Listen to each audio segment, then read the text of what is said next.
Hello friends, स्वागत है हमारे यूट्यूब चैनल एसएल स्टडी पर। Madhya Pradesh daily current affairs में आज चर्चा करेंगे 20 दिसंबर करंट अफेयर्स की। दोस्तों वीडियो की लास्ट तक बनी रही है। क्वेश्चन आपकी व्यापम की सभी एग्जाम के लिए वेरी मोस्ट इंपॉर्टेंट होने वाले हैं। पीडीएफ के लिए हमारा टेलीग्राम ग्रुप ज्वाइन कर सकते हैं, जिसकी लिंक आपको डिस्क्रिप्शन बॉक्स में मिल जाएगी। और साथ ही दोस्तों इंपॉर्टेंट फैक्ट भी चर्चा करते चलेंगे, तो वीडियो के अंत तक बनी रही है। चलिए देखते हैं क्वेश्चन। सबसे पहले दोस्तों 18 से 19 दिसंबर करंट अफेयर्स क्विक रिवीजन करते हैं। क्वेश्चन है डिजिटल हेल्थ आईडी कार्ड बनाने में मध्य प्रदेश का कौन सा स्थान है? तो दोस्तों इसका राइट आंसर है ऑप्शन नंबर बी, दूसरा स्थान है डिजिटल हेल्थ आईडी कार्ड बनाने में। नेक्स्ट क्वेश्चन है मांडू फेस्टिवल का आयोजन 25 से 29 दिसंबर तक किया जाएगा। मांडू मध्य प्रदेश के किस जिले में स्थित है?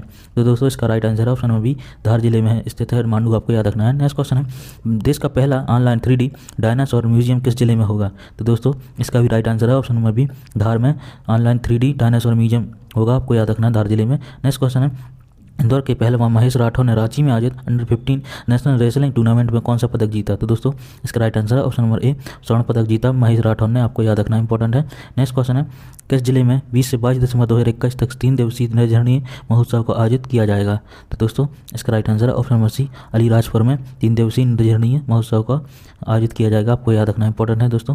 नेक्स्ट क्वेश्चन है 10 से कम उम्र के बच्चों में साक्षरता स्तर को बताने वाले foundation literacy and numeracy index में मध्य प्रदेश कौन से स्थान पर है? तो दोस्तों इसका right answer option number C, 7वें स्थान पर है, तो आपको इंडेक्स याद रखना है दोस्तों। नेक्स्ट क्वेश्चन है चित्र भारती राष्ट्रीय लघु फिल्मोत्सव 2022 CBFF 2022 का आयोजन कहाँ किया जाएगा? तो दोस्तों इसका right answer option number C, Bhopal में यह लघु फिल्मोत्सव 2022 आयोजित किया जाएगा, आपको याद रखना है।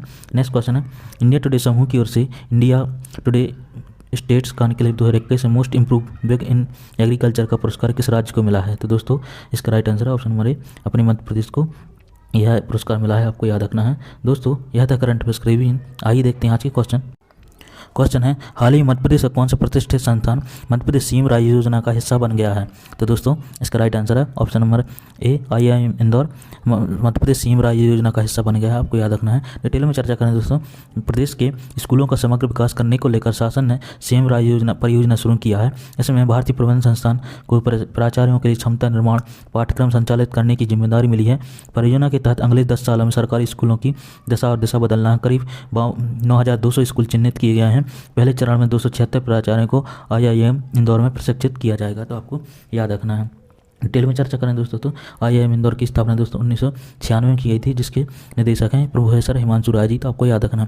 दोस्तों बात करें सीएम राय योजना के बारे में, तो यह मध्य प्रदेश सरकार द्वारा चलाएगा एक योजना आरंभ की गई है। इस योजना के तहत स्कूली शिक्षा में आधुनिकीकरण, नवीन संसाधनों का समावेश, बच्चों का सर्वांगीण विकास, स्कूलों की संरचना में व्यापक सुधार और लयन के लिए इस योजना का आरंभ किया गया था, तो आपको याद रखना इंपॉर्टेंट दोस्तों। नेक्स्ट क्वेश्चन है हाल ही में किस साहित्यकार की पुस्तक जोशी जी की कहानियों को इंदौर में विमोचित किया गया? तो दोस्तों इसका राइट आंसर है ऑप्शन नंबर ए, स्वर्गीय रोमेश जोशी जी की कहानियों को इंदौर में विमोचित किया गया था, आपको याद रखना इंपॉर्टेंट दोस्तों। डिटेल में चर्चा करें दोस्तों, साहित्यकार रोमेश जोशी द्वारा लिखित 24 कहानियों का संकलन जोशी जी की कहानियाँ का विमोचन विख्यात फिल्म अभिनेत्री, लेखिका एवं कवित्री दिव्या दत्ते द्वारा किया गया। विमोचन में फिल्म समीक्षक पराग छापेकर, पुस्तक के प्रकाशक नायब पब्लिकेशन के शाहिद खान और संपादक इरशाद खान सिकंदर उपस्थित थे। यह विमोचन शहर के यशवंत क्लब परिसर में आयोजित समारोह में किया गया था, आपको याद रखना इंपॉर्टेंट दोस्तों। अब बात करें दोस्तों इंपॉर्टेंट पॉइंट के बारे में, तो दोस्तों पराशरण का सूत्र पुस्तक के लेखक थे राजा भोज, तो ये आपको याद रखना है।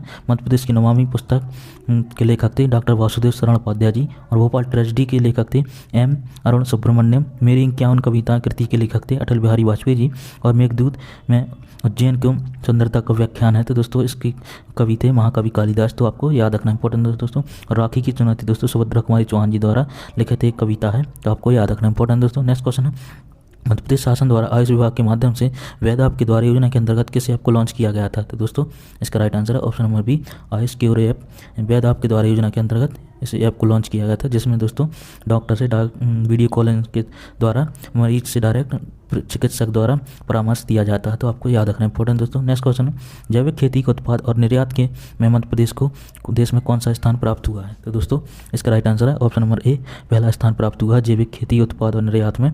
डिटेल में चर्चा करें दोस्तों, तो मध्य प्रदेश के जैविक खेती और इससे जुड़े उत्पादों के निर्यात में देश में अव्वल है। प्रदेश में लगातार जैविक खेती का क्षेत्र बढ़ रहा है। वर्ष 2017-18 में 11,56,000 हेक्टेयर क्षेत्र में जैविक खेती होती थी, जबकि वर्ष 2020-21 में यह क्षेत्र बढ़कर 16,37,000 हेक्टेयर से अधिक हो गया है।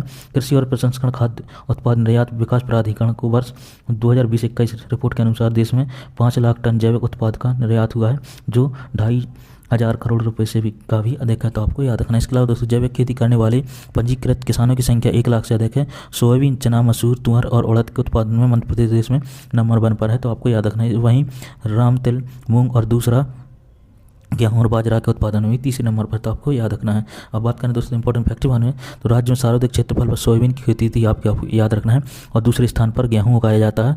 उत्पादन की दृष्टि से राज्य की फसलों का घटता हुआ इस क्रम है दोस्तों। तो गेहूँ, सोयाबीन, चना, चावल, मक्का, कपास एवं ज्वार। तो आपको याद रखना है। इसके अलावा दोस्तों कृषि भूमि 1% भाग पर साग सब्जी पैदा की जाती है। तो आपको याद रखना है।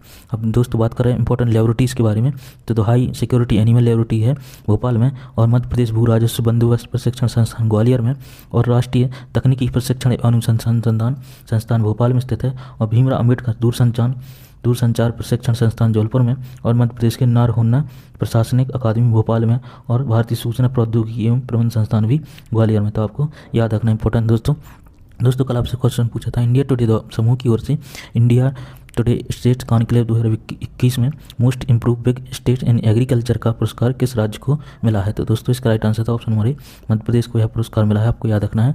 आज के लिए आपकी क्वेश्चन है जैविक खेती और उत्पाद की निर्यात में मध्य प्रदेश को देश में कौन सा स्थान प्राप्त हुआ है। तो इसका राइट आंसर आपको कमेंट बॉक्स में देना है। दोस्तों यह था हमारा करंट अफेयर्स की वीडियो। आपको कैसा लगा कमेंट करके जरूर बताइएगा। ऐसे इंपॉर्टेंट करंट अफेयर्स के हमारे चैनल को सब्सक्राइब कर लें, वीडियो को लाइक जरूर करें दोस्तों, अपने दोस्तों के साथ शेयर जरूर करते रहें। चलिए मिलते हैं नेक्स्ट वीडियो में ऐसे इंपॉर्टेंट करंट अफेयर्स के साथ। Thanks for watching. Vande Mataram.